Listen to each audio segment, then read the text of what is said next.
Good morning everyone, চলে আসলাম একটা নতুন ভিডিও নিয়ে।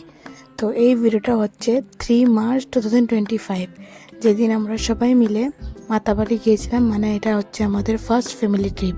আমাদের ট্রেন ছিল সকাল 5টার সময়, ধর্মনগর টু আগরতলা, দেন আগরতলা টু উদয়পুর ছিল আরেকটা ট্রেন। দুটো ট্রেন এক্সচেঞ্জ করতে হয়েছিল।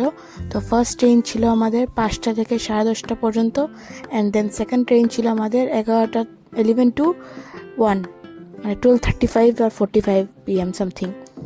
তো আমাদের ট্রেনটা একটু লেট করেছে। তো ওটা ছাড়তে ছাড়তে প্রায় 5:30 বেজে গিয়েছিল। তো আগরতলা যেতেও একটু লেট হয়েছিল।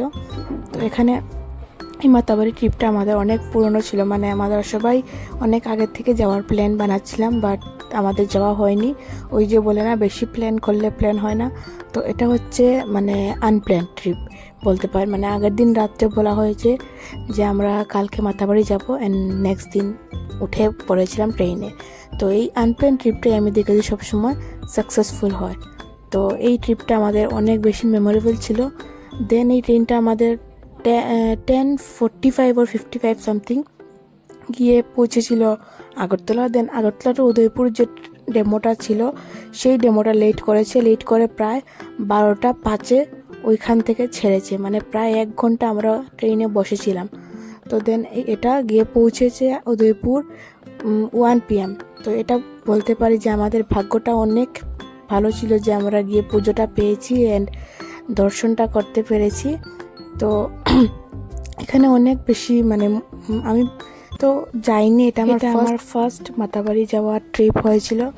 তো আমি সব কিছু একটা ছোটো ছোটো ক্লিপ নিয়ে রেখেছি যাতে ওইগুলো আপনাদের সাথে শেয়ার করতে পারি, আর এই ট্রিপটা যাতে আমার মানে পেজে যাতে থেকে যায়। তো নেক্সট ডে আমরা চলে গিয়েছি উদয়পুর স্টেশনে, যেখানে গিয়ে আমরা ট্যাক্সি করে যেতে হয়েছে মাতাবাড়িতে। তো মাতাবাড়িতে গিয়ে মানে আমাদের গিয়ে ফার্স্টে পুজোর জন্য সব কিছু আমরা নিয়ে নিলাম। তো এটা হচ্ছে এই যে মাতাবাড়ির যে লাইনটা, মানে যেদিকে আমরা মেইন মাতাবাড়িতে যেতে পারবো ওইদিকে। তো মানে এটা ভীষণ ভালো ফিলিং ছিল, মানে সত্যি বলবো। আর এটা আমার যাওয়ার অনেক দিনের স্বপ্ন ছিল। মানে আমি যখন ক্লাস 10-এ ছিলাম তখন থেকে প্ল্যান ছিল, কিন্তু যে যাওয়া হয়নি তাই জন্য। তো এটা আনপ্ল্যান ট্রিপটা অনেক ভালো কেটেছে। তারপরে আমরা পুজোর জন্য নিয়ে নিলাম ধূপকাঠি, মোমবাতি, ফুল, দেন সিঁদুর, দেন যা যা সামগ্রী লাগে তা নিয়ে নিলাম। তারপরে আমি আমার ভাইকে বলছিলাম আমাকে একটু ভিডিও করে দে। আমি মানে পোজ দিচ্ছিলাম যে এরকমভাবে ভিডিও করে দে, ওই রকম করে ভিডিও করে দে। আর মানে আগরতলাতে অনেস্টলি বলবো অনেক বেশি গরম। সিঁড়িতে যে মানে আমরা খালি পায়ে যাচ্ছিলাম, তো সিঁড়িতে যে যাচ্ছিলাম মানে পুরো সিঁড়িটা যেমন অগ্নিকুণ্ড ফিল হচ্ছিল, মানে এত বেশি বার্ন হচ্ছিল পাওটা, মানে কি বলবো। কিন্তু তারপরেও মানে গরম থেকেও আমাদের বেশি দেখার যে উৎসুকতা থাকে যে বলে, ওইটা বেশি ছিল বলতে পারে। মানে তাই জন্য আমি এটা কিছু ভাবিনি, বাট অনেক বেশি রৌদ্র ছিল। তারপরে তো মার দর্শন করে নিলাম, আপনাদেরকেও ভিডিওটা শেয়ার করছি। তারপরে আমরা 3 বার পরিক্রমা করেছি, করে পুজো দিয়েছি। পুজো দিয়ে ভালোভাবে মাতাবাড়িটা ঘুরে নিলাম ভারতটিকে, যাতে আপনাদের মানে কিছু ভিডিও করে নিলাম। তো এখানে মা ত্রিপুরেশ্বরী মন্দির, এটাকে ত্রিপুরেশ্বরী বলা হয় কারণ সতী মাতার 51টি খণ্ডের মধ্যে একটা খণ্ড পড়েছিল এই শক্তিপীঠে পড়েছিল, যেটার নাম দেওয়া হয়েছে ত্রিপুরেশ্বরী মন্দির। তো এটা ত্রিপুরেশ্বরী দেওয়া হয়েছিল কারণ এটা ত্রিপুরাতে, তাই জন্য এই মানে মন্দিরটার নাম আসলে ত্রিপুরেশ্বরী মন্দির, বাট মানে সবাই মাতাবাড়িও বলে। তো এটা স্টোরি হিস্ট্রি যতটুকু মানে আমি জানি। দেন আমরা চলে গিয়েছিলাম একটু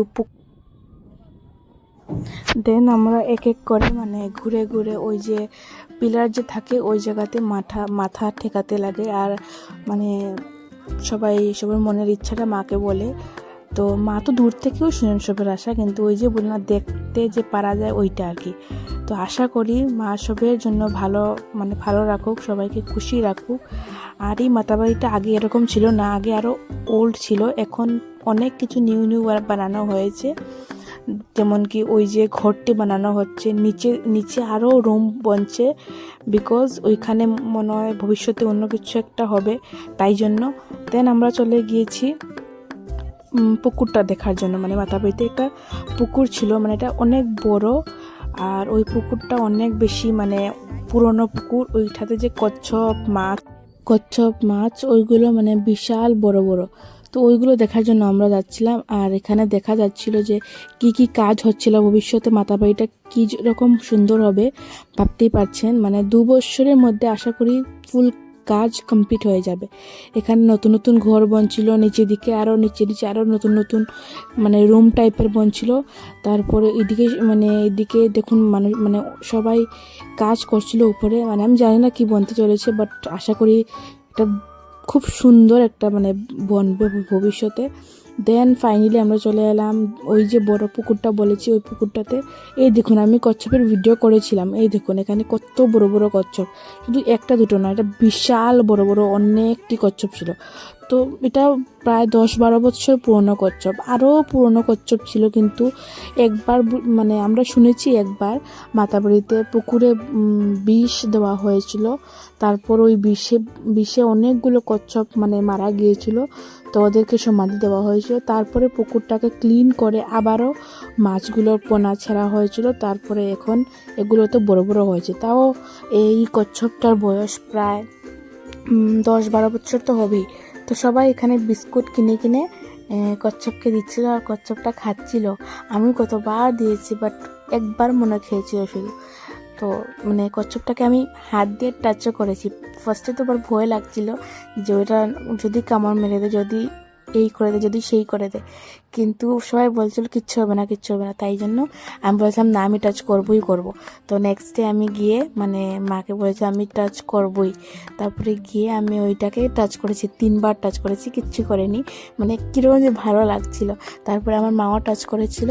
তারপরে মানে হঠাৎ করে কচ্ছপটা চলে গিয়েছিল, মানে আমাদের টাচ করা কমপ্লিট হয়ে যাওয়ার পরে মানে কচ্ছপটা হঠাৎ করে চলে গিয়েছিল। এই দেখুন আমি আর মাঝে টাচ করছিলাম কচ্ছপটাকে, মানে ভীষণ ভালো লাগছিল। কিন্তু হঠাৎ করে কচ্ছপটা চলে গিয়েছিল, আর আসেনি।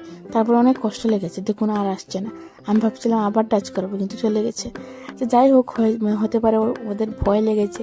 তো এই পুকুরটা মানে খুব পুরনো পুকুর, আর মাছগুলো অনেক বড় বড়, রৌ, কাতলা, মৃগেল অনেকগুলো, মানে অনেক বড় বড় আর কি। তারপরে এখানে কিছু মানে দোকানপাট ছিল, মাতাবাড়ির যে সাইডের দিকে থাকে না ওই যে দোকানগুলো, তো ওইটাও মানে দেখছিলাম। তারপরে দেখুন এই যে ফুলটা, এই ফুলটা আমার ভীষণ ভালো লেগেছিলো, মানে ওটাকে বলে নীল পদ্ম, ভীষণ সুন্দর না এটা, আমার ভীষণ পছন্দের একটা ফুল। আমি এটাকে এখন পর্যন্ত যত্ন করে রেখেছি। তারপরে আমরা পুকুর থেকে চলে গেলাম আবার মন্দিরের ভেতরে।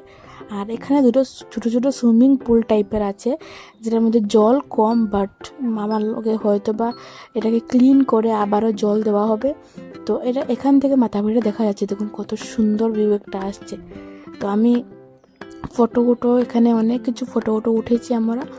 তারপরে এই একটা ছিল কি গাছ, আমি গাছটার নাম জানি না, বাট দেখুন পাতাগুলো কি সুন্দর, মানে কিছু একটা ফুল গাছ মেবি, কি জানি না। তারপরে এটা হচ্ছে মন্দিরের ভেতরে, যেখানে আমরা একটু সময় বসেছিলাম। তারপরে এখানে একটু সময় বসে প্রসাদ খেয়ে আমরা বেরিয়ে পড়লাম। আমাদের আবার ফেরার ট্রেন ছিল 3:30 সামথিং, না 25 or 30, 3:30 or 3:25 সামথিং ছিল। তো মাতাবাড়ি যে উদয়পুরের যে স্টেশনটা, ওই স্টেশনের মানে ভিতরটা অনেক সুন্দর, দেখুন ডিজাইনটা মানে খুব সুন্দর করেছে, মানে স্টেশনের ডিজাইনটা। তো আমি ভাবছিলাম একটু ভিডিও করে নিই একটা, আমার অনেক ভালো লেগেছে। কিন্তু ওই দিন ট্রেনটা মানে আস্তে আস্তে ভীষণ লেট করেছে, প্রায় 4টার সময় ট্রেন এসেছে। 4টার সময় ট্রেন এসে এটা আগরতলা আমাদের পৌঁছে দিয়েছে প্রায় 5টার সময়। অ্যান্ড দেন আগরতলা ট্রেন আমাদের ছাড়তে প্রায় 6টা। দেন 6টার ট্রেন আমাদেরকে বাড়িতে পৌঁছে দেয় প্রায় রাত 11:30টার সময়। এত লেট করেছে ওই দিনের ট্রেনটা, মানে কি বলবো, মানে বসতে বসতে একদম যা তা। দেন ফাইনালি আমাদের ডেস্টিনেশন ধর্মনগর আমরা চলে আসলাম। রাত 11:10 আমরা এসে পৌঁছেছি ধর্মনগর।